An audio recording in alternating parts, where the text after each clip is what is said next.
kanalıma hoş geldiniz. Bugün sizlerle farklı bir çanta çalışacağız. Hazır siparişini almışken neden tarifini sizlerle paylaşmayayım dedim. Şu şekilde orta boy bir çanta çalışacağız. Bu çantamızı kağıt ipten yapacağız. Dilerseniz rafya ipten de yapabilirsiniz. Pamuk makromeden yapabilirsiniz. İstediğiniz iplerle çalışabilirsiniz. Benim uyguladığım boyut orta boy. Siz dilerseniz farklı boyutlarda çalışabilirsiniz. Video içerisinde şu örneğin kurulumunu zaten anlattım, mantığını anlattım. Dilerseniz daha fazla ikili trabzan uygulayarak çantanızı hem enden hem boydan büyütebilirsiniz. Ben bu çantayı uygularken bej rengi kağıt ip ve kese kağıdı rengi kağıt ip kullandım. Ne kadar ip tükettim derseniz tam olarak da ölçemedim arkadaşlar. Sapları diktikten sonra aklıma geldi. Ama yaklaşık 100 gram kadar bej rengi gitti diye tahmin ediyorum. Ve belki 50 gram olabilir. 50 gram da kese kağıdı olabilir. Çok fazla ip tüketmedim. Çünkü küçük boyda çalıştım. Kese kağıdı ipi daha az gidiyor arkadaşlar. Sadece şu kısımlarda uyguluyoruz. Şu yanlarda uyguluyoruz. 3 milim tığla ördüm. 5-0 3 milim. Çünkü birazcık tok olması gereken bir çanta olduğu için formu sert olsun istedim. Şimdi kabaca nasıl yaptığımızdan bahsedeyim. Şöyle bir dikdörtgen taban uyguluyoruz. Arkalı önlü sık iğne üzerine kuruyoruz. 27'ye 7 santimlik bir ölçüde örüyoruz. Daha sonra şu parçaları ip takarak örüyoruz arkadaşlar. Ön parça, arka parça ve 2 tane yan parçamız olacak. Ve sonra bu parçaları birbirlerine zigzag şeklinde birleştiriyoruz. Çantamızın boyutlarını sizlerle paylaşayım. Bakın ön ve arka parça yaklaşık 26 santim. Yan parçamız yani bitmiş halde 8 santim.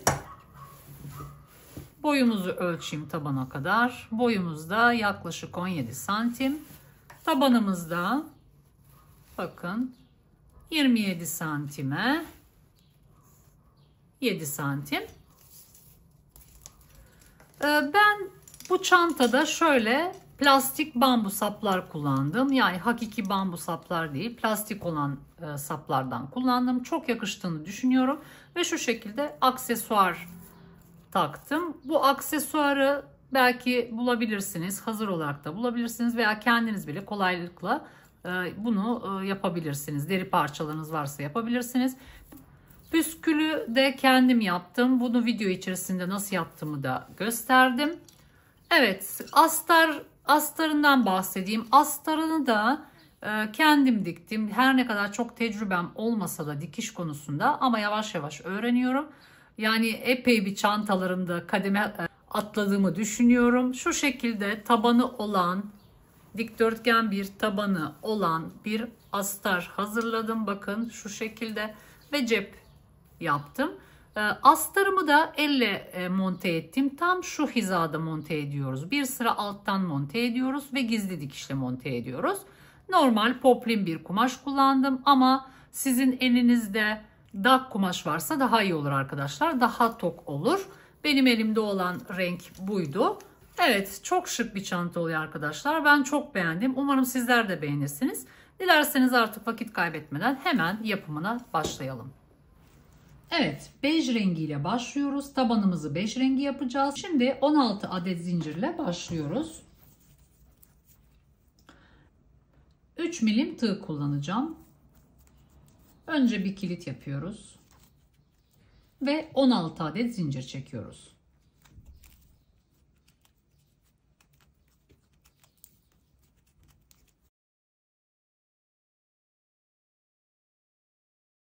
Evet. 16 adet zincirimizi çektik. Şimdi şuradaki 15. zincirle başlıyoruz. Sık iğne yapacağız. Bu zincir boşluklarına 15 adet sık iğne yapmış olacağız. Başlıyoruz. 15. zincire tığımızı sokuyoruz. Ve şu şekilde ilk sık iğnemizi yapıyoruz. Daha sonra bir sonraki zincir boşluğuna batıyoruz. ve yine sık iğne yapıyoruz. Bu şekilde sıra sonuna kadar sık iğnelerimizi yapıyoruz.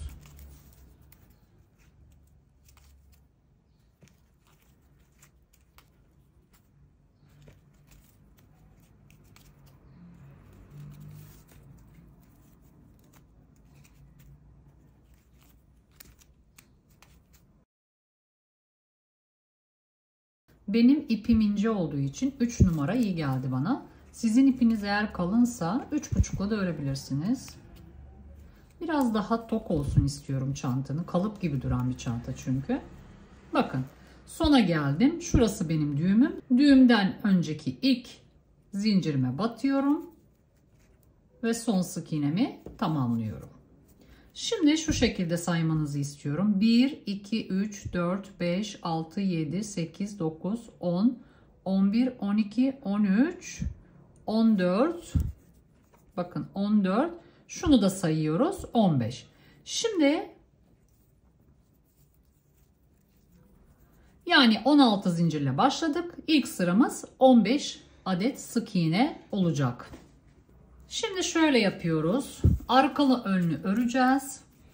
Bir tane zincir çekiyoruz ve ters çeviriyoruz.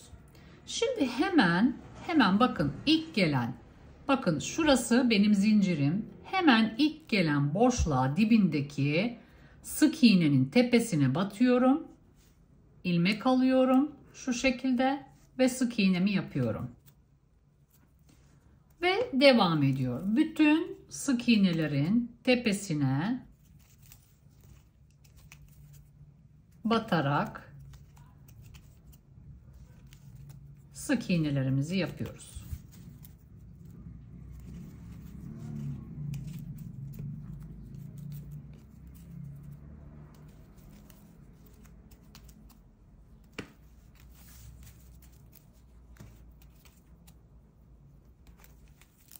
Arkalı önlü öreceğiz. Her sırada 15 adet sık iğne olacak.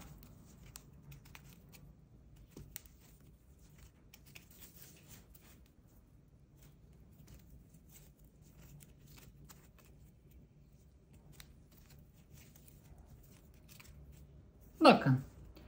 Şimdi şöyle sayalım isterseniz. Bakın şu benim İlk tepem 1, 2, 3, 4, 5, 6, 7, 8, 9, 10, 11, 12, 13, 14 olmuş. Demek ki ben bir de şuraya batmam lazım. Bakın burada birazcık gömülmüş bir şekilde. Ama şurada benim bir tane V gibi başağım var arkadaşlar. Bakın son sık iğnem orası olacak. Yani 15 olmuş olacak. Bakın battım ve sık iğnemi tamamladım.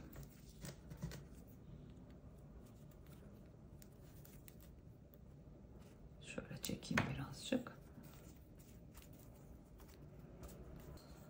Evet, ikinci sıramızı tamamladık. Tekrar bir zincir çekiyoruz ve ters çeviriyoruz. Şimdi ne demiştik? Hemen şu dibindeki, hemen bakın dibindeki sık iğnenin tepesine batıyoruz. Battım ve birinci sık iğnemi yaptım. Tekrar devam ediyoruz.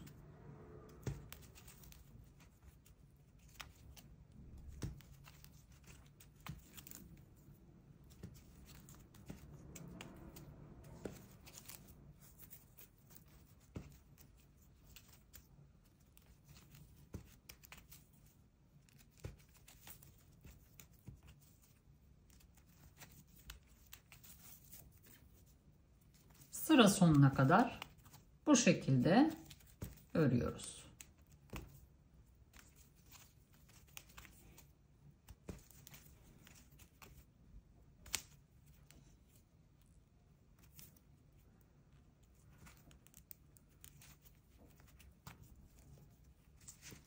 Evet, Bakın 3. sıramızda tamamlamış olduk. Şimdi son bir kez dönüşü göstereceğim. Ondan sonra ben yeterli uzunluğa kadar öreceğim.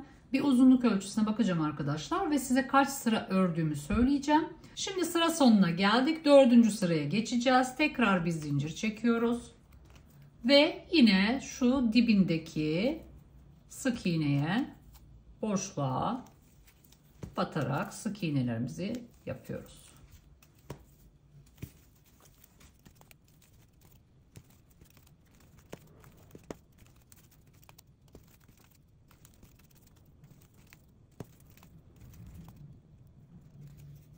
Evet, bakın burayı atlamamanız lazım.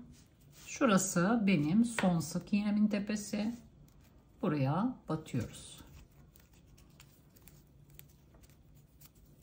Ben şimdi artık devam etmeyeceğim. Bu şekilde arkalı önlü öreceğiz ve 15 sık iğne ile başladık. 15 sık iğne ile tamamlayacağız. Yani arada sayabilirsiniz kaçırmamak adına. Yamuk olmaması için tabanınız sürekli 15 sık iğne ile örmeye devam edeceğiz. Evet, ben şimdi örüp geliyorum.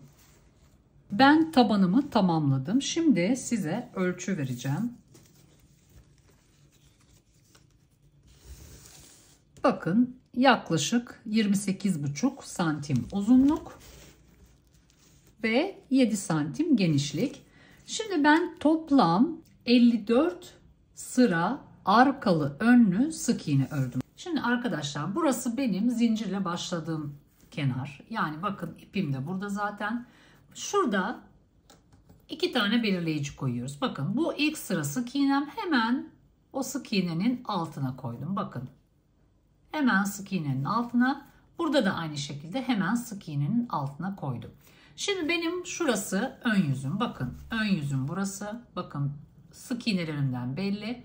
Ben onun tam tersine şu şekilde bir belirleyici koyacağım.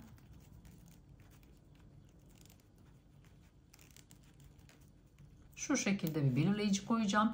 Bu belirleyicimin olduğu taraf benim ön yüzüm olmuş olacak. Yani tersi benim ön yüzüm olmuş olacak. Çünkü şablonuma göre o şekilde dengeli arkadaşlar. Bir sıra sık iğne, bir sıra trabzan örneği yaptığımız için ve 6 sıra yapacağımız için sık iğnelerin pozisyonu bu tarafa dengeleyeceği için burayı yapacağız. Zaten fark etmiyor. İki tarafta aynı. Ama ben sadece anlamanız açısından, bakın burası benim ön yüzümün ilk sırası. Zincir çektikten sonra ilk sık iğne sıram. Ben o tarafta değil şu tarafa koyacağım. Arka tarafına koymuş olacağım. Şimdi diğer tarafı da göstereyim. Buraya bir tane belirleyici koydum ve buraya bir tane belirleyici koydum. Şimdi benim yaklaşık 28-29 uzunluk ve 20 santim boy olarak tasarladım. Yani orta boy bir çanta diyebiliriz. Siz diyelim ki aynısını daha büyük bir boyda yapmak istiyorsunuz. Nasıl bir taban oluşturacaksınız? Ondan bahsedeceğim şimdi size. Şimdi ben 16 zincirle başladım ve ilk sıra sık iğnem 15 adet oldu. Şimdi genişliğimi ben bu 15 adete göre kurdum. Yani şablonumu ona göre kurdum.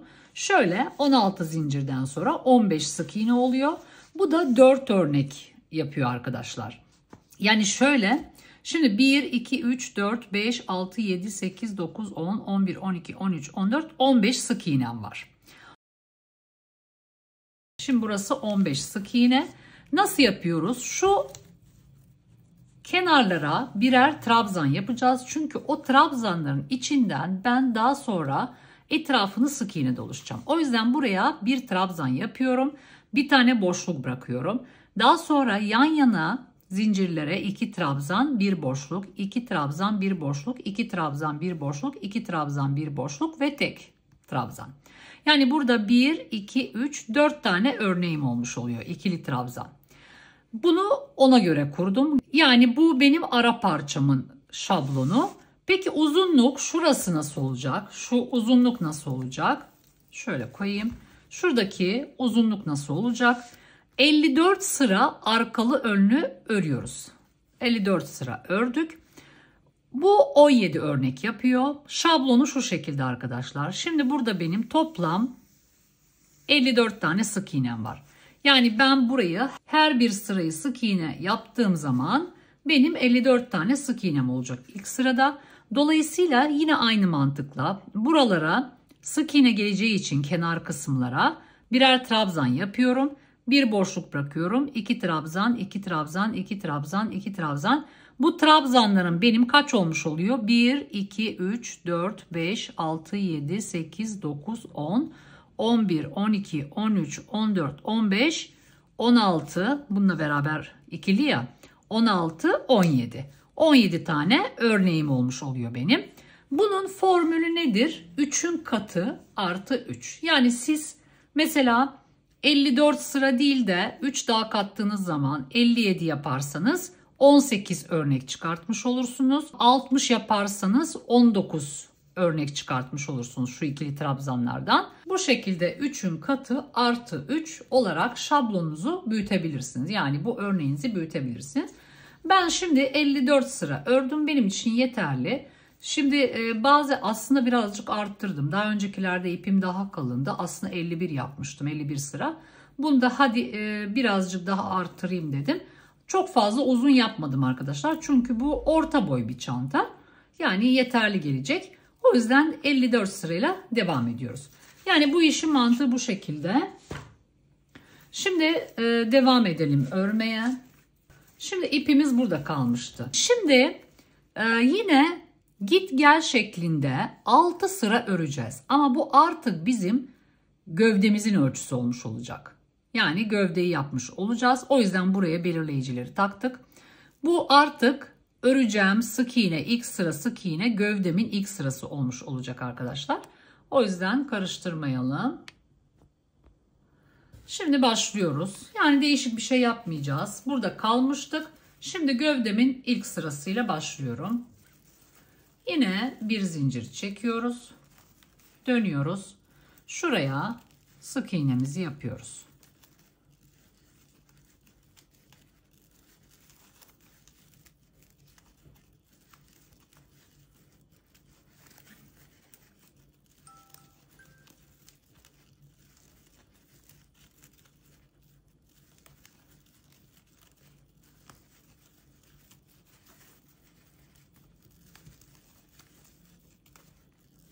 Şimdi ben ilk sırayı göstereyim. Daha sonra diğer 5 sırayı kendiniz yapabilirsiniz. Orayı göstermeyeceğim. Yapıp geri geleceğim.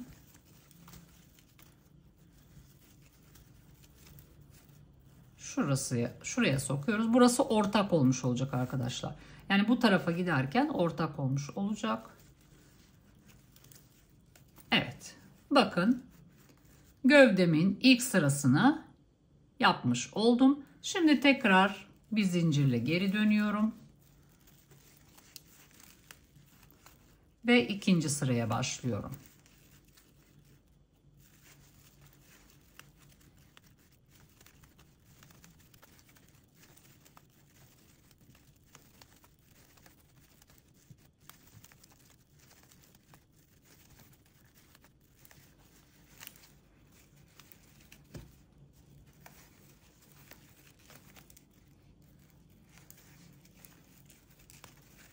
Evet.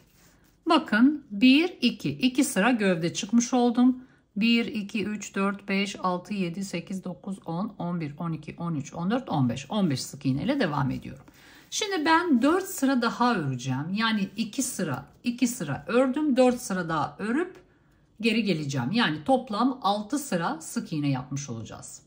Evet bakın. 1, 2, 3, 4, 5, 6 sıra arkalı önlü ör. Artık örneğimize başlayacağız. Örneğimizde ne demiştik? Bir tane trabzan yapacağım. Bir tane boşluk, 2 trabzan, 1 boşluk, 2 trabzan, 1 boşluk, 2 trabzan, 1 boşluk, 2 trabzan, 1 boşluk ve 1 trabzan. İkili trabzan bunlar. 2 defa da çekeceğiz. Şimdi kenardaki trabzana 3 tane zincir çekerek dönüş yapacağım. 2 3. Şu şekilde döndüm. Ben şimdi bu ilk trabzanımı yaptım.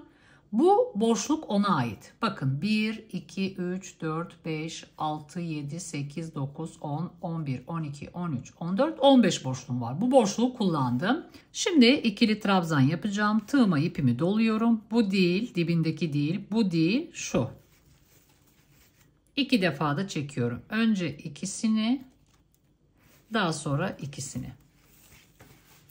Şimdi hemen yanındaki boşluğa ikinci trabzanımı yapıyorum. 2 defa da çekiyorum. Araya bir zincir çekiyoruz. Tekrar tığımı doladım. Bunu atlıyorum. İkinci boşluğa 2 defa da çekiyorum. Hemen yanındaki boşluğa yine bir ikili trabzan yapıyorum. Yine bir zincir çekiyorum. Bunu atlıyorum ikincisine. 2 defa da çekerek trabzanımı oluşturuyorum. Tekrar yanındakine 2 defa da çekerek trabzan yapıyorum. Sadece ikili gruplar arasında bir zincir çekiyoruz. Bunların arasında zincir yok. Tekrar zincirimi çektim. İpimi doladım. Bunu atlıyorum. İkincisine tığımı sokup ikili trabzan yapıyorum. Tekrar gelen sık iğneye ikili trabzanımı yapıyorum. 1, 2, 3, 4 oldu. Bakın burada 2 tane sık iğnem kaldı. Şimdi bunu atlayacağım. Buna son kenar trabzanımızı yapacağız. Fakat tabi bir zincir çekiyoruz araya. Fakat burada yeni renge geçişte yapacağım. Şöyle yapıyoruz. Tığıma ipimi doluyorum. Buraya sokuyorum. Şu şekilde ilmek alıyorum. İkisini çekiyorum. Ve yeni ipimi doluyorum. Bakın. Şu şekilde alıyoruz.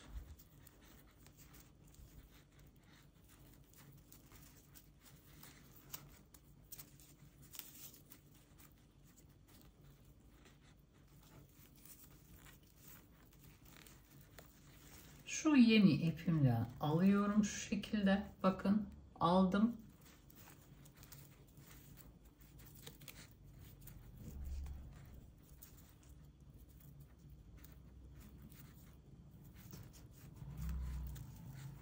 Şimdi bir tane zincir çekiyorum.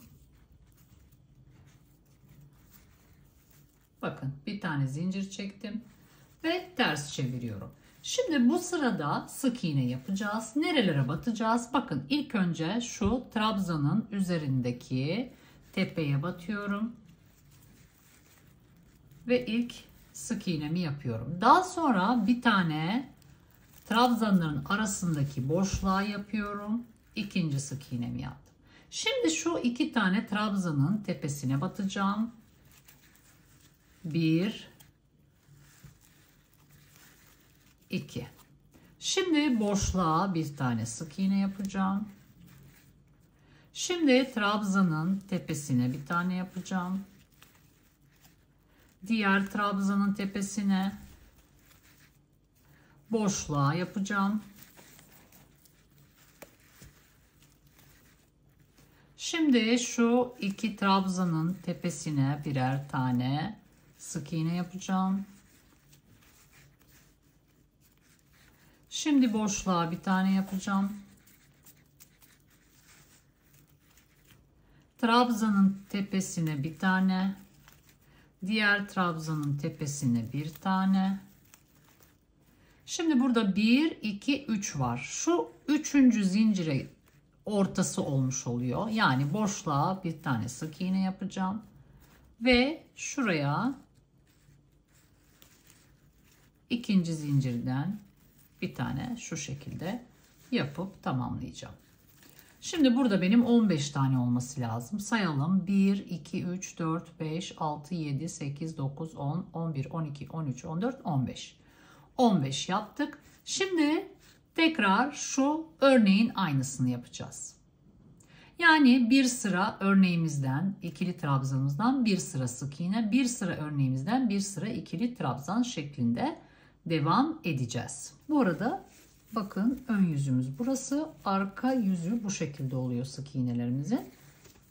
Bakın ön yüzümüz bu taraftaydı. İşaretleyici koymuştuk. Ön yüzümüz bu tarafta. Burada da ön yüzümüz bu tarafta. Şimdi devam ediyoruz. Yine aynı renk ipimizle devam ediyoruz. Şimdi yine 3 tane zincir. Şimdi yine 3 adet zincir çekiyoruz. 1, 2, 3 ve ters çeviriyoruz. Şimdi burada bakın bu buna ait. Bakın şuna ait. Şimdi bir tane sık iğne atlıyoruz. Şuraya zaten belli ediyor kendini. Buraya yapacağız. Bir tane atladık. Şuna trabzanımızı yapacağız. Yine 2 defa da çekiyoruz. Şimdi hemen yanına ikinci trabzanımızı yapıyoruz.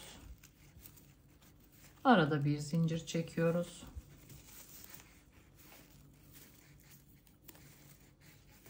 Şimdi bunu atlıyoruz. Şuradakine ve yanındakine. Bu şekilde. Şimdi yine bir zincir. Bir tane atlıyoruz. İkinci sık iğnemizin üzerine yapıyoruz. Ve hemen yanındakine ikinci trabzanımızı yapıyoruz. Yine bir zincir çekiyoruz. Bir tane atlıyoruz. İkincisine. Ve hemen yanına diğer trabzanımızı yapıyoruz. Bir zincir çekiyoruz. Şimdi bakın 1, 2. 1, 2 tane sık iğnem var. Şimdi tığıma ipimi doluyorum. Birincisini atlıyorum. Şuna tığımı sokuyorum. Şu şekilde soktum. İkisini aldım. Bu şekilde beklettim. Şimdi diğer ipime geçeceğim. Diğer ipimi kopartmamıştım. Bakın şuradaydı. Şu şekilde yapıyoruz. Buradan alıyoruz. Şöyle geçiriyoruz. Şunu birazcık şöyle çekiyoruz. Bu şekildeyim. Bakın.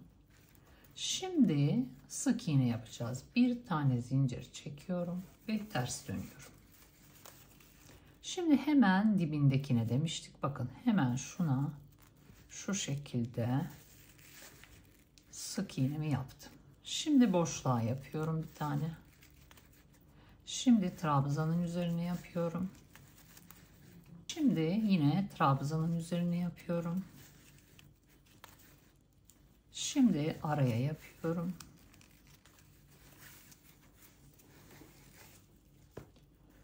Şimdi yine trabzanın üzerine yapıyorum. Tekrar trabzanın üzerine yapıyorum. Boşluğa. Trabzanın üzerine. Trabzanın üzerine. Boşluğa. Trabzanın üzerine. Yine trabzanın üzerine. Şimdi burada 3 zincirle döndüğüm var. Bir tane boşluğa yapıyorum. Ve bir tane trabzanın üzerine yapıyorum. Bakın bu şekilde.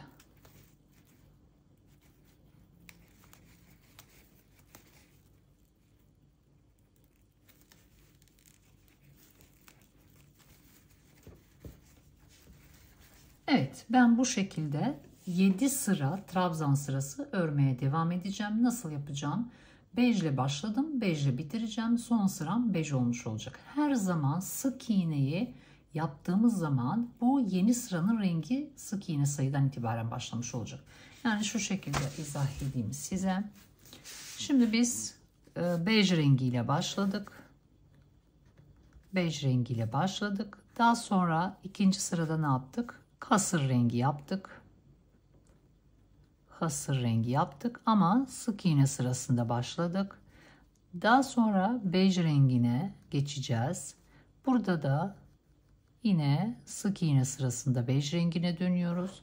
Daha sonra hasır rengi yapacağız. Burada da yine sık iğne sırasında yapacağız. Daha sonra bej rengine geçiyoruz. Burada da bej rengine sık iğne sırasında başlayacağız. Daha sonra hasır rengi, burada da sık iğne sırasında başlayacağız. 1, 2, 3, 4, 5, 6 oldu. Bej ile bitireceğiz. Şimdi bej ile bitireceğiz. Burası yine bej rengi sık iğne olmuş olacak. Yani bu şekilde devam edeceğiz. Ben bunları tamamlıyorum ve geri geliyorum. Evet, şimdi ben bu parçamı tamamladım. Bu bir tane yan parçayı da tamamladım. Onu da nasıl yaptığımı göstereceğim. Şimdi en son şurada kalmıştık. 7 tane örneğimizden yapacaktık. Şimdi şöyle yaptık. İlk önce 6 sıra sık iğne yaptık. Daha sonra 1, 2, 3, 4 renk 5, 1, 2, 3 kese kağıdı kullanmış oldum. Daha sonra bakın şurada trabzanlardan sonra kaç sıra? 1, 2, 3, 4, 5 arkalı önlü yine sık iğne yaptım. Yani şurada tabanda yaptığım gibi aynı şeyi yaptım ve burada ipimi koparttım. Burayı tamamlamış oldum. Şimdi bu parçanın ölçüsünü vereceğim size. İşaretleyicim burada. Buradan itibaren ölçüyorum.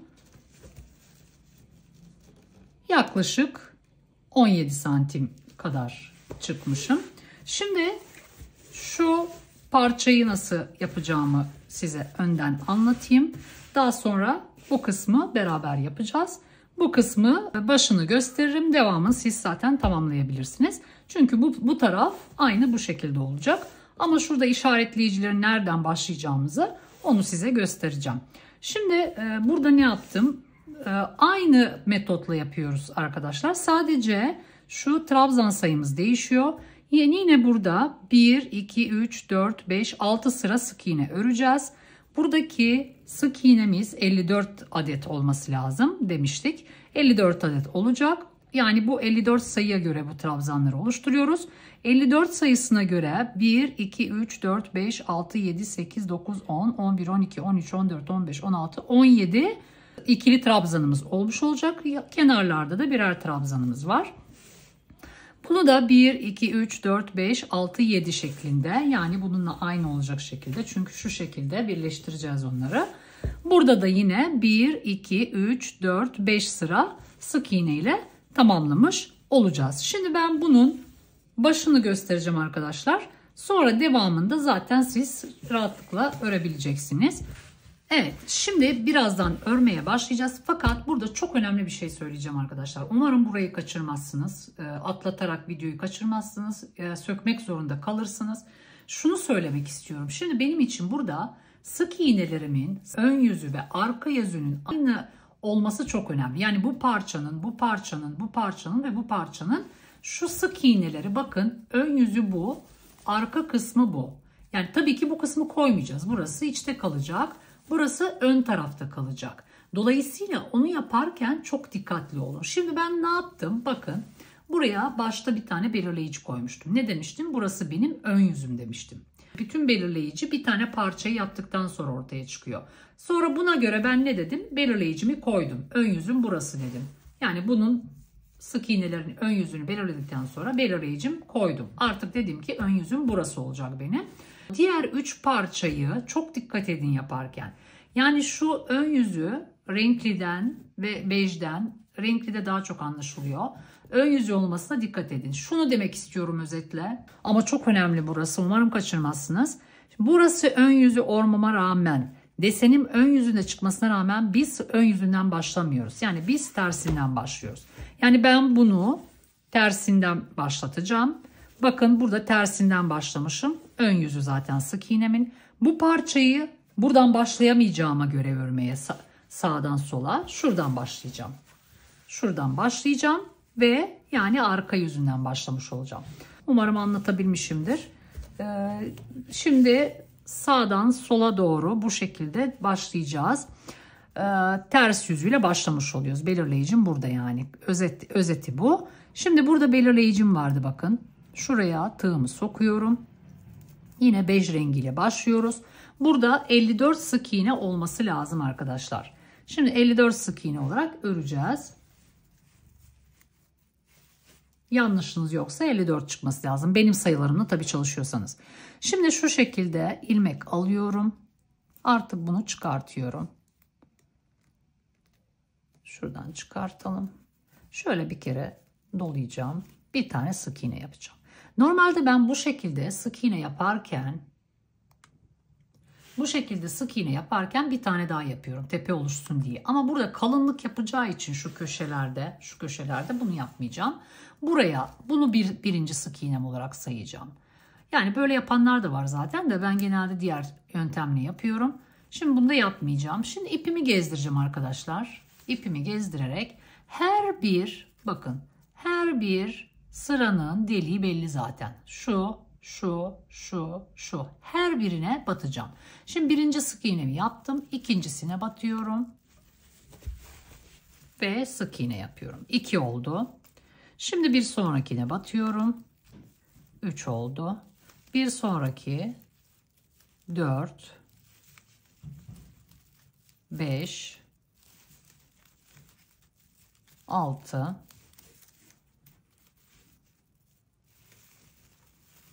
7, 8,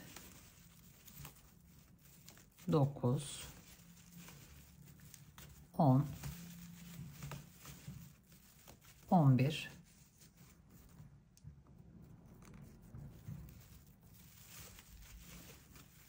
12,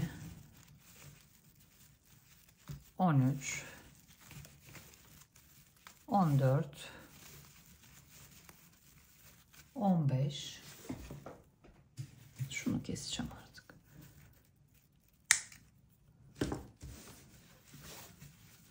Kaç oldu? 1, 2, 3, 4, 5, 6, 7, 8, 9, 10, 11, 12, 13, 14, 15. 16, 17, 18, 19, 20.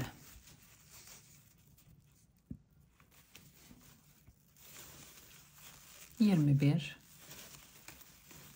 22, 23, 24, 25,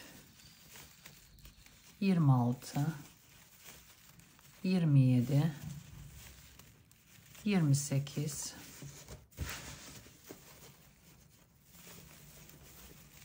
29, 30, 31, 32, 33, 34, 35, 36, 37, 38, 39, 40, 41, 42, 43, 44,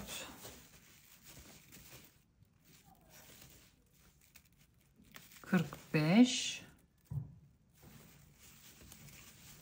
46, 47, 48, 49, 50, 51, 52, 53 ve 54. Burası ortaktı zaten. Bakın ortaktı. 54 etti. Belirleyici vardı ama çıkartmışım onu. Siz çıkartmayın ama arkadaşlar sonuna kadar. Başka bir şey için kullandım herhalde. Onu çıkartmışım. Şimdi 54 adet sık iğne yapmış olduk. Bakın buranın sık iğnesi, ilk sıra sık iğnesiyle buranın sık iğnesi aynı pozisyonda. Ve her ikisi de ters tarafta. Yani burası düz tarafımız. Hani bunu vurgulaya söylüyorum. Çünkü çok basit bir şey ama çok iş açacak size eğer hatalı yaparsanız. Şimdi buradan yine aynı şekilde bir zincir yapıyoruz. Ve ters çeviriyoruz. Ne yapıyorduk? İlk boşluğumuzla devam ediyoruz. İkinci sıraya devam ediyoruz.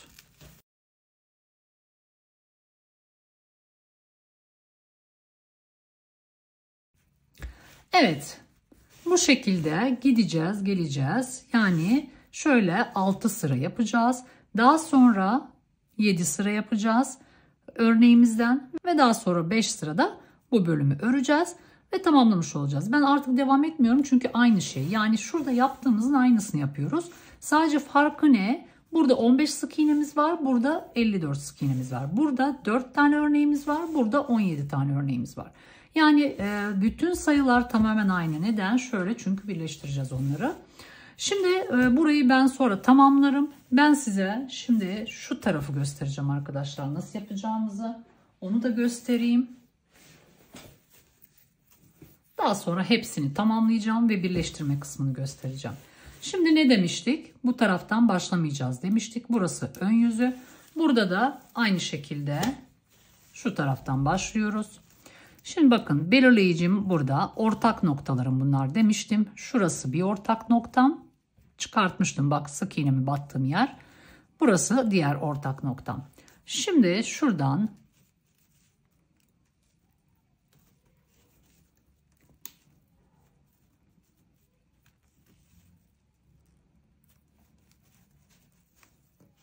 şöyle ipimi sokuyorum.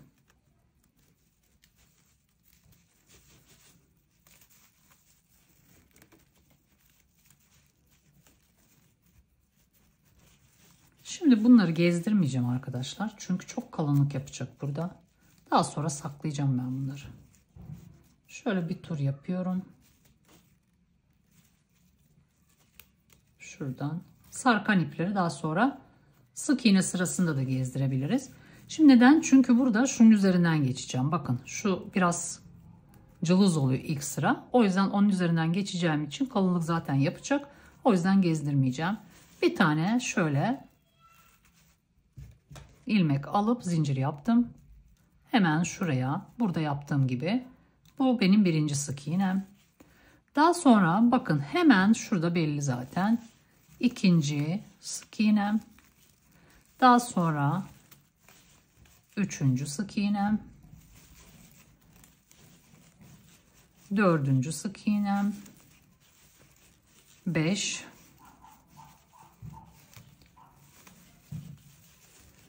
6. 7. 8. 9. 10.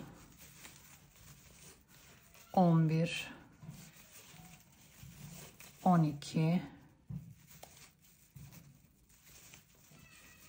13. Bakın burayı yavaş yapayım. 14. Şurası da benim ortaktı bakın. Şurada zaten sokmuşum sık iğneyi. Burası da 15.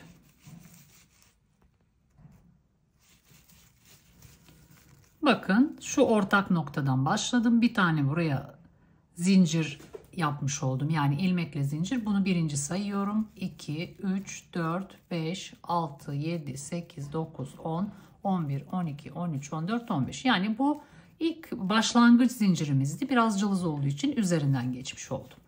Şimdi yine aynı şekilde devam ediyoruz. Şu şekilde bir zincir çekiyoruz. Ve hemen dibine bu şekilde batıyoruz. Bakın şöyle devam edeceğim. Yani ne yapıyoruz? 6 sıra sık iğne öreceğiz. Yani şunlar gibi 6 sıra sık iğne öreceğiz. Şimdi ben bu iki parçayı yaptım. Ne yaptığımı da anlattım. Bunları artık size bırakıyorum arkadaşlar. Yani basit olacağını düşünüyorum. Aynı şekilde zaten burada anlatmış oldum. Burada da aynı şekilde bunlar kadar öreceğiz. Bu iki kenarı da bitiriyorum ve geri geliyorum. Evet, ben şimdi bütün parçalarımı tamamladım. Bu parçaların genişlikleri aynı. Bu ikisi parçanın da genişlikleri aynı. Fakat hepsinin boyları aynı. Aynı yükseklikte yapmış olduk hepsini. Şimdi ben buna hiç ütü yapmadım. Çünkü en sonunda yapmayı düşünüyorum. Şimdi ütü yaparsam şu kenar kısımlarını birleştirirken tekrar ütü yapmam gerekecek. Tekrar ikinciye ütü basmış olacağım ve yumuşatmış olacağım. Birazcık tok olsun istiyorum çünkü bu çantamın. Öyle bir özellikte çantamız. O yüzden en son yapıyoruz ütü işlemlerini. Şimdi bundan sonra ne yapacağız? Bundan sonra her tarafına şöyle sık iğne yapacağız arkadaşlar. Yani en son ben şurada kalmıştım. En son şurada kalmıştım. Bu şekilde kaldım. İpimi kopartmadım. Şimdi artık sık iğnelerimize başlıyoruz. Şimdi bu şekilde kalmıştım. Bir tane zincir yapıyoruz ve hemen şuradaki deliğe, yani şu sık iğnenin altındaki ilk deliğe bir tane sık iğne yapıyoruz. Daha sonra yanındaki boşluğa sık iğne yapıyoruz. Daha sonra buraya yapıyoruz.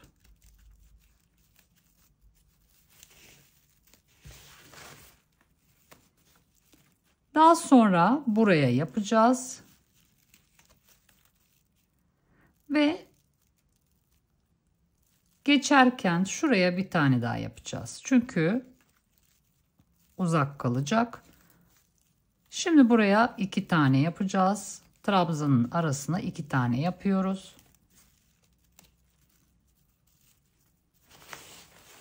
Şimdi buraya 2 tane yapacağız. Bir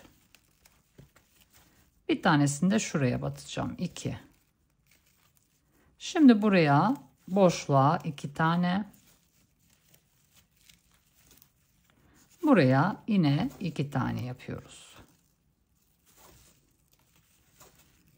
Yani benim ipim ince olduğu için tek geçtim. Çok aralık kaldı arkadaşlar. Sizin kalın ipiniz varsa belki tek bile kurtarabilir. Yani 2 boşluğa bir sık iğnenin üzerine kurtarabilir. Ama ben de biraz boşluk kaldığı için ve germe yaptığı için ben tekrar 2 yapmaya karar verdim.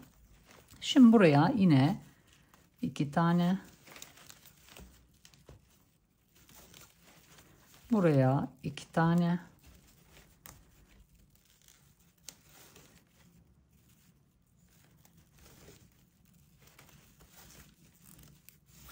Boşluğun içine 2 tane.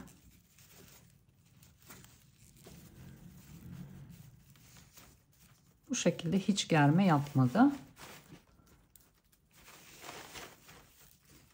Şimdi buraya yine 2 tane. İçine 2 tane.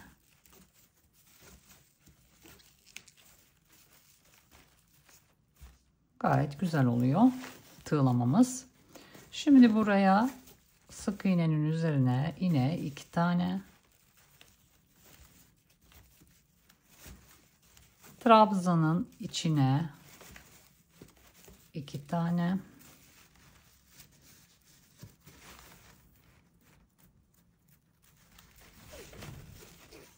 Şimdi buraya yine 2 tane. Trabzanın içine 2 tane.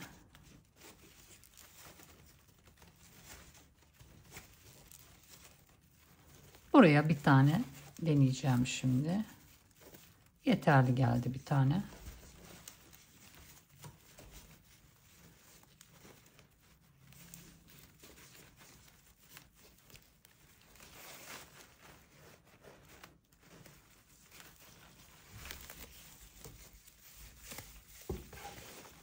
Şimdi bakın şurası ortak noktam. Şunlara birer tane yapıyorum.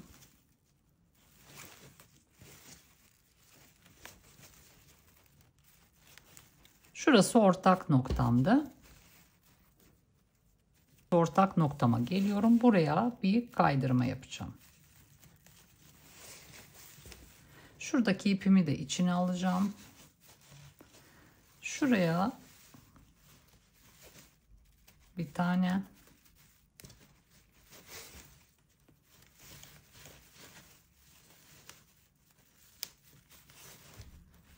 Uzun parçaya geçtik.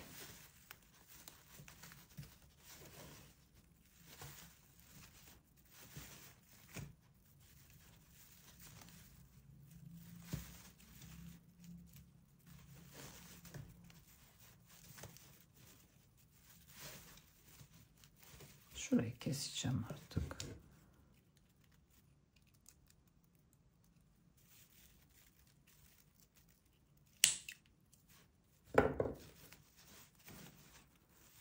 Şimdi şuraya bir tane yapıyorum. Şimdi şuraya 2 tane.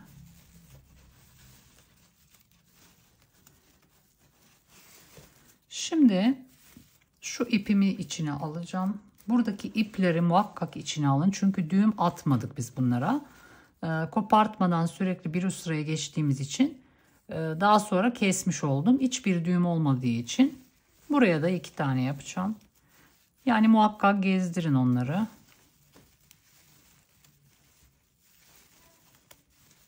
Trabzanın içine 2 tane.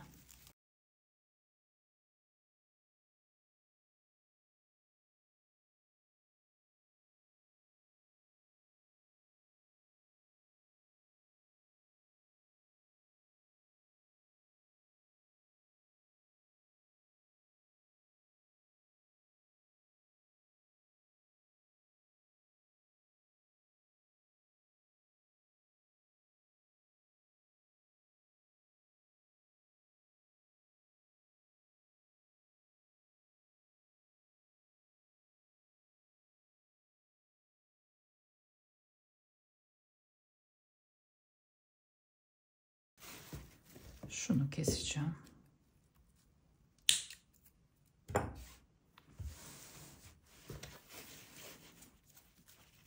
Şimdi bunu gezdirmeye başlayacağım. Buraya 2 tane.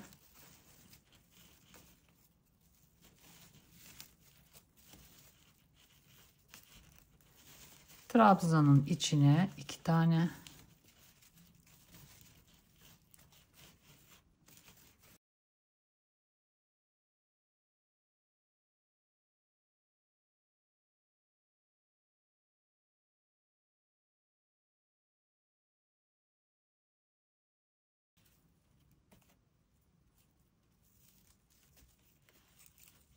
Bunu keseceğim artık.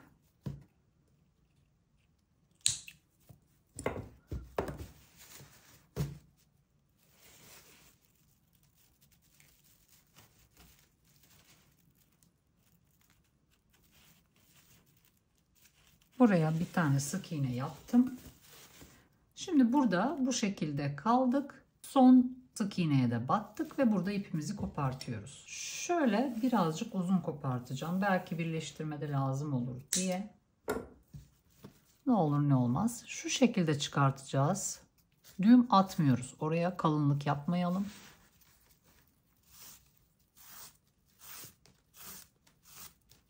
Bu şekilde bırakıyorum burayı. Şimdi şu köşeye geldik.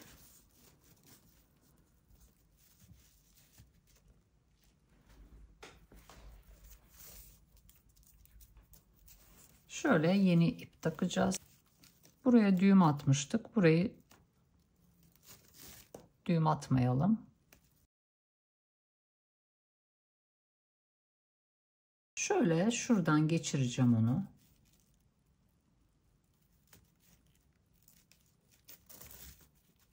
Şöyle.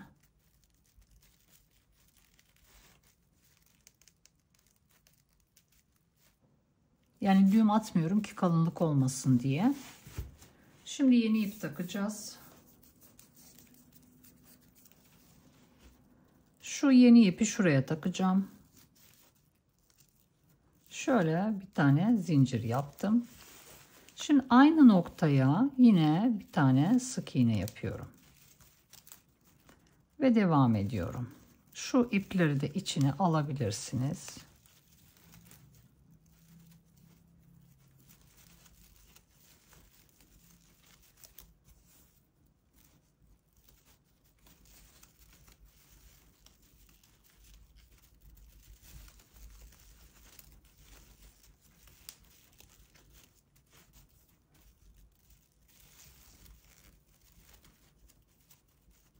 Şimdi burayı yaptık. Şu boşluğa 2 tane yapacağım.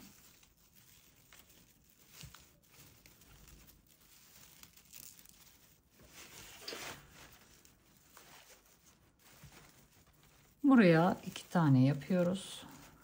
Biraz sıkarak yapın çünkü 2 tane ip var şu an. Ezilsin birazcık ip.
Şimdi şu ortak noktaya geçerken bir tane kaydırma yapacağım.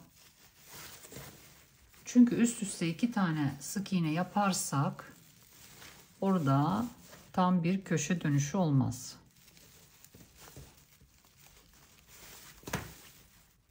Şuraya kadar da göstereyim.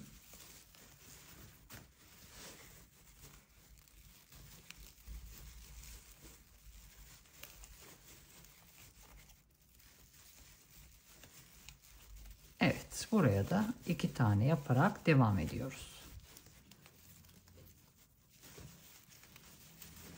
Bu şekilde arkadaşlar. Bakın gayet düzgün oluyor. Yani şu kenarı geçmek istemedim. O yüzden ipimi burada koparıp yeni ip taktım. Şimdi ben burayı tamamlayacağım. Şurayı tamamlayacağım. Burayı da tamamlayacağım. Bir de şu köşeyi tamamlayacağım.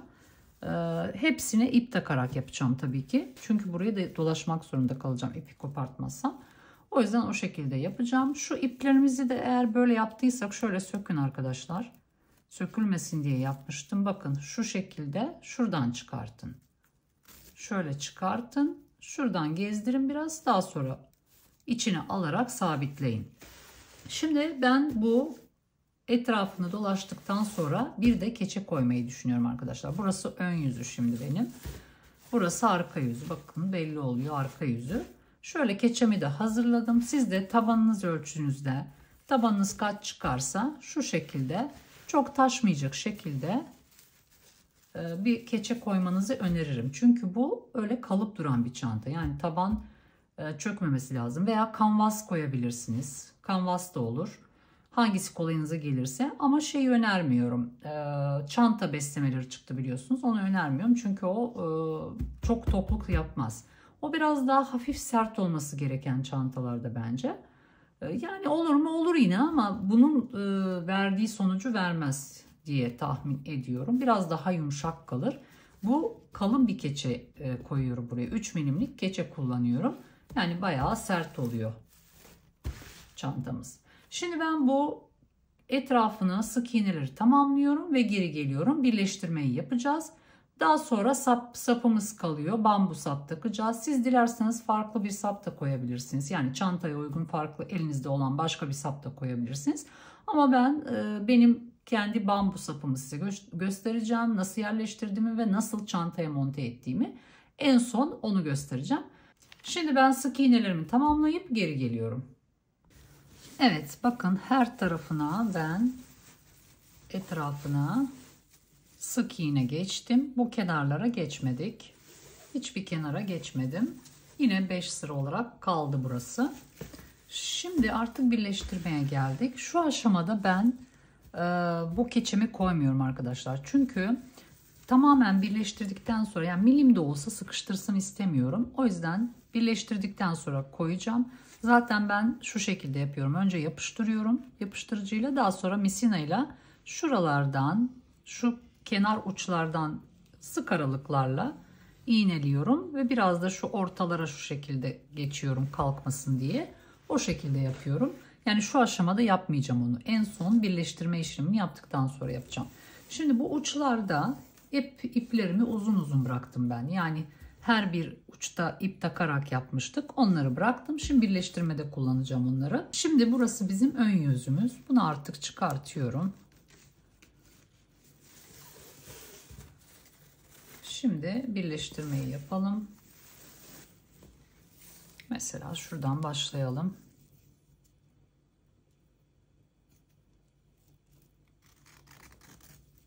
Şöyle kalın bir iğne kullanıyorum. Şimdi şuradan başlayacağım. Şu şekilde bırakmıştım. Düğüm atmamıştım.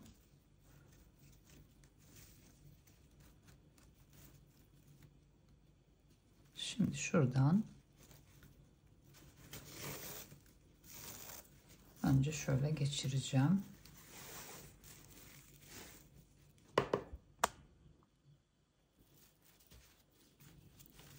Şu şekilde geçirdim. Şimdi hemen yanındakinden geçirip şuraya geçeceğim. Uç kısımlarını birkaç kez geçmeniz lazım arkadaşlar.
Zigzag şeklinde birleştiriyoruz.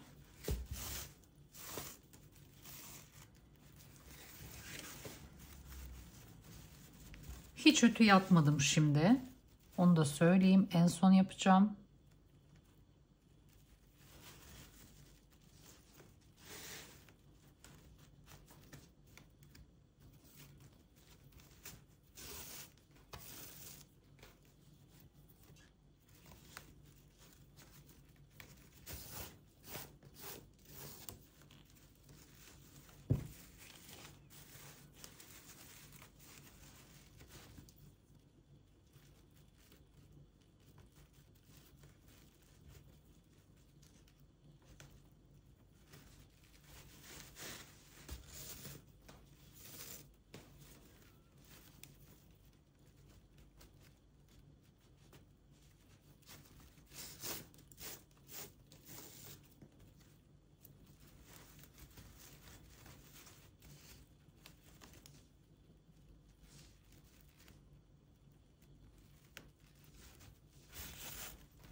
Karşılıklı buradan gireceğiz. Karşı taraftan çıkacağız.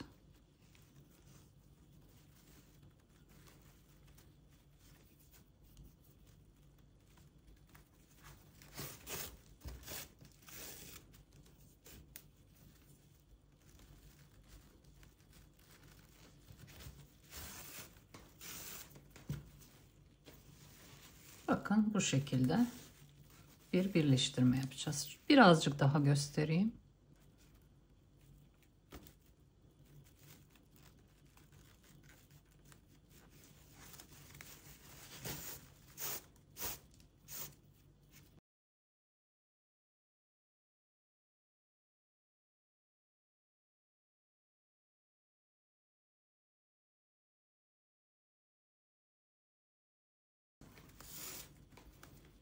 Evet, bu şekilde arkadaşlar burayı birleştireceğiz ve burada arkada ipimizi saklayacağız. Daha sonra burada ip bırakmıştım. Nerede? Şurada. Şu köşedeyi bırakmıştım. Burayı kullanacağım. Bu ip için şu köşeyi kullanacağım. Yani her bir köşe için ipim hazır. Yani hiç iplerimi kesmedim ben. Uzun bıraktım. Böyle uzun ipler bıraktım. O yüzden onları kullanacağım. Siz de o şekilde kullanabilirsiniz. Bu şekilde arkadaşlar ben şimdi bütün kenarları birleştireceğim. Keçemi de yerleştireceğim ve daha sonra geri geleceğim. Sap kısmını göstereceğim ve o şekilde artık videomuzu sonlandıracağız. Evet arkadaşlar bakın bu şekilde kenarlardan birleştirme yapıyoruz. Birleştirmemi tamamladım ve keçemi de yerleştirdim. Şimdi şuraya kaydırma yapacağız arkadaşlar. Onu göstereceğim.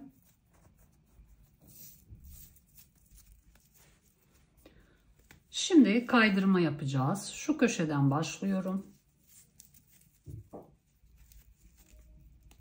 Şu şekilde bir tane zincir çekiyorum. Daha sonra bir sonraki ilmeğe tığımı sokup şu şekilde kaydırıyorum. Yine 3 numarayla yapıyorum.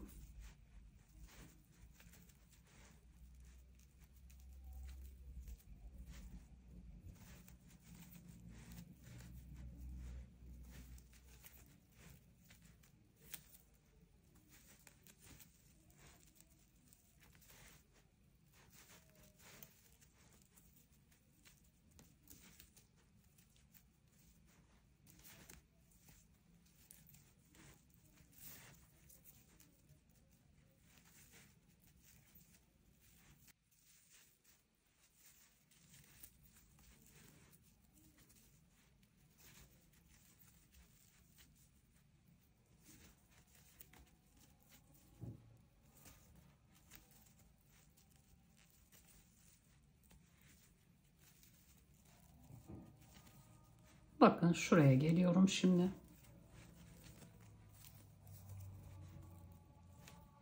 Bu şekilde geçiş yapıyorum.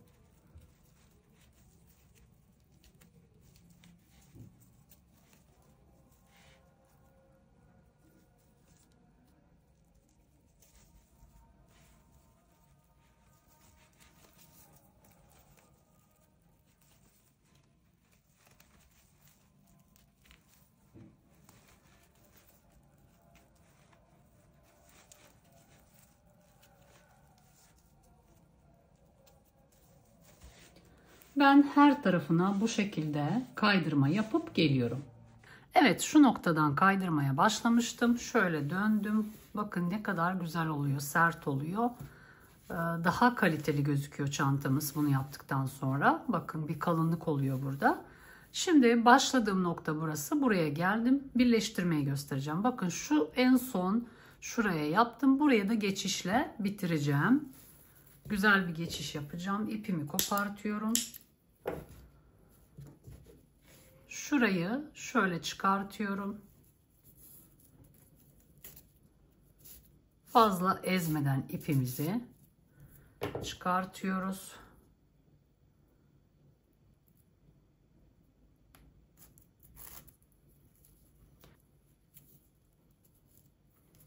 Şimdi şuraya batacağım. Bakın şuraya iğnemi sokuyorum. Şöyle biraz sıkıyoruz ve şuradan çıkartacağım. Bakın şuraya battım.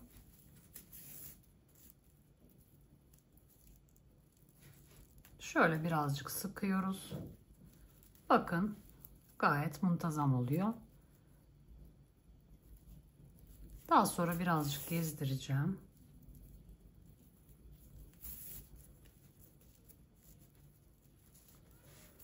Ve arka tarafta saklayacağım.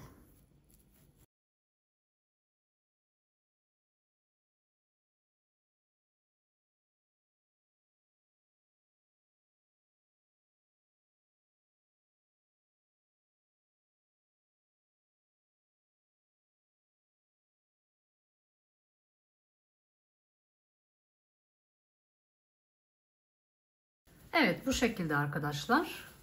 Saplarımızı da taktıktan sonra gayet şık bir çantamız olacak. Şimdi birazdan sapları nasıl monte edeceğimizi göstereceğim.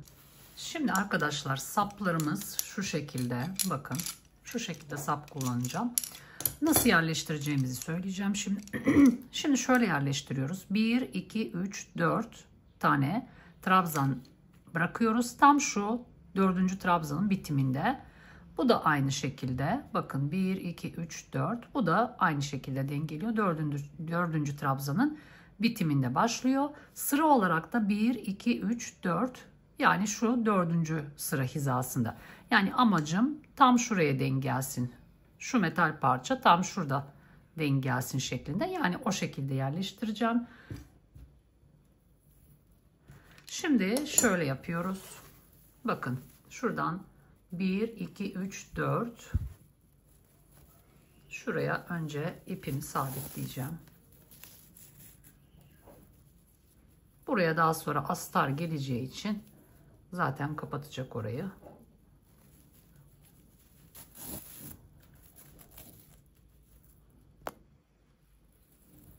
Şöyle bir düğüm attım.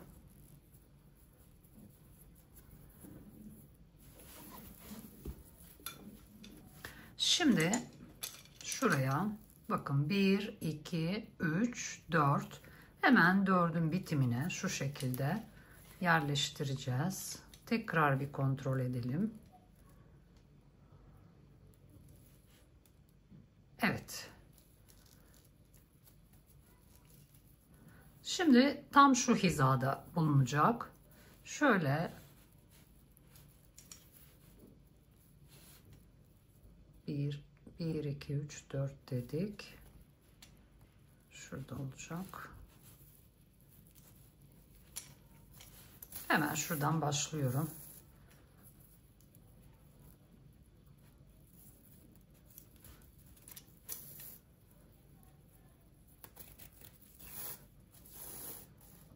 Bakın bu şekilde.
Evet, bu şekilde arkadaşlar. Biraz zor oldu videoda göstermem. Yani bu şekilde düzgünce yapalım. Şimdi ben elimde diğerlerini düzgünce yapacağım. Ama bu şekilde yapıyoruz. Yani çok sık aralıklarla. Yani böyle şuradan şuraya gelmeyin. Hemen şunu sıkıştıracak şekilde bir içe geliyor, bir dışa gelecek ipimiz. Yani çok sık aralıklarla şu şekilde saracak şekilde yapıyoruz. Yani şuraya kadar gelmeyin örneğin. Tam bu metali kapatacak şekilde yapıyoruz. Şimdi ben hepsini yapacağım. Arka taraftaki sapı da yapacağım ve en son yakın planda size nasıl yaptığımı göstereceğim arkadaşlar. Bitmiş halini göstereceğim. Evet, ben saplarımı diktim. Bakın bu şekilde her tarafını diktim ve astarımı da hazırladım bu şekilde. Bakın. Astarımı bakın tam şunun altından dikiyorum. Gizli dikiş yaptım. Bakın hiç gözükmüyor. Bu şekilde bir tane de cep hazırladım. Bu şekilde kullanıma hazır artık. Dilerseniz buraya bir aksesuar takabilirsiniz. Ben size şimdi bu çantaya taktığım aksesuarı göstereceğim. Şu şekilde bir kalbim var. Buraya da bir tane püskül yapacağım. Şöyle sarkıtacağım bunu. Şimdi onu göstereyim size nasıl yapacağımızı. Dilerseniz kartonla yapabilirsiniz. Ben şimdi elimle göstereceğim. Şu şekilde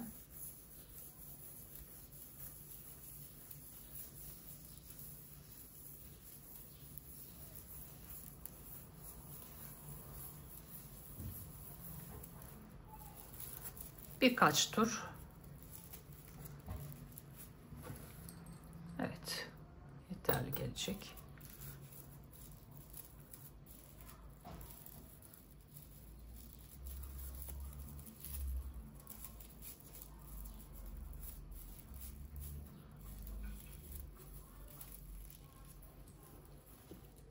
Şöyle bir aparatım var.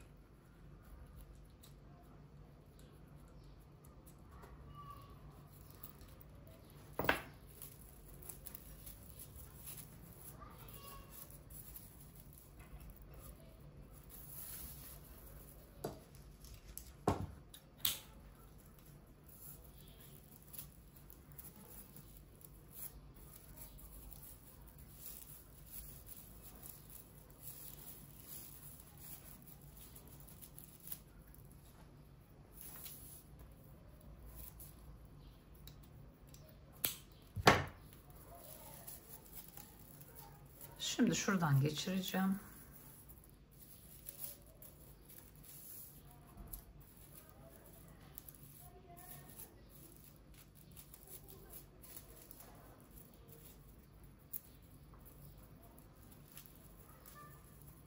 Ve düğüm atacağım.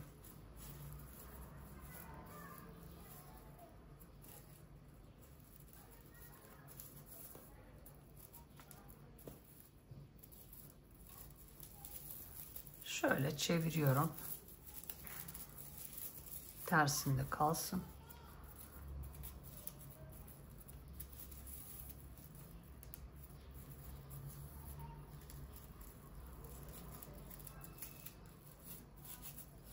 Daha sonra şöyle tutuyorum.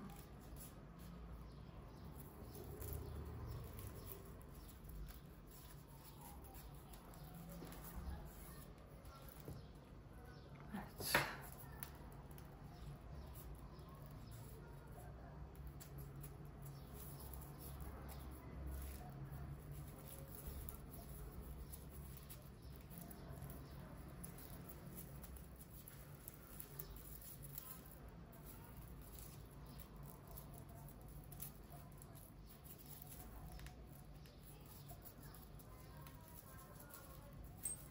Çok özenli yapmıyorum çünkü burası şunun içine girecek.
Sokuyoruz.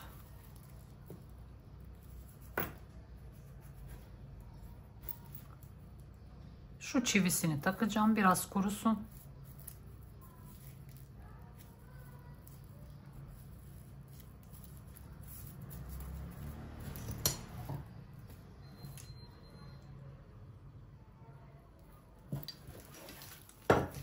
Şimdi şöyle bakalım uzunluğuna.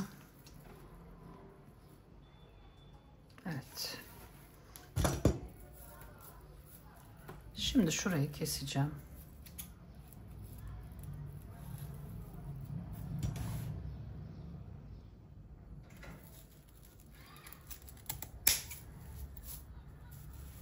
Şöyle tutuyoruz.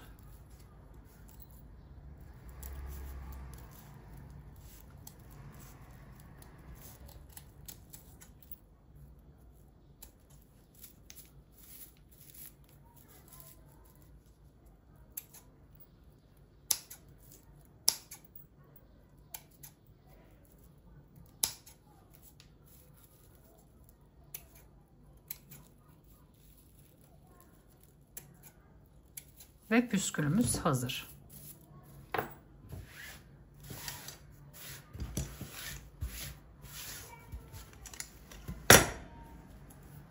Bakın. Şuraya takacağım şimdi. Evet arkadaşlar, böyle bakın, gayet şık oldu. Siz de böyle bir şeyler yapabilirsiniz. Şimdi biraz kurusun. Şuraya çivisini monte edeceğim. Daha sağlam olacak ama muhakkak yapıştırıcıyla önden yapıyorum. Bunu kendiniz de hazırlayabilirsiniz. Eğer deri parçalarınız varsa kendiniz de hazırlayabilirsiniz. Evet, bu kadar arkadaşlar. Yapımı gerçekten çok kolay ve çok keyifli bir çanta ve gerçekten çok şık bir çanta. Umarım beğenmişsinizdir ve umarım sizler de uygularsınız. Yaptığınız çantaları Instagram'da beni etiketleyerek paylaşırsanız gerçekten çok mutlu olurum.